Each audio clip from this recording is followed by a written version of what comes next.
ดีเพื่อนๆอ๋อยไฟเซเลนะคะวันนี้เรามีสินค้านาทีทองมานำเสนอนะคะตัวนี้เป็นลำโพงแบนนะคะปกติเราขายอยู่ที่ตัวละ 1,200 บาทนะคะแต่วันนี้เดี๋ยวเราจัดโปรให้พิเศษเลยนะมีแค่5ตัวเท่านั้นนะคะตัวละ850 บาทเท่านั้นนะคะ5ตัวนะคะหมดแล้วหมดเลยนะคะนี่นะคะ200 วัตต์นะคะพิเศษเลยค่ะ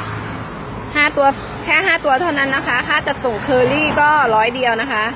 สนใจก็จองกันได้เลยนะคะขอบคุณค่ะ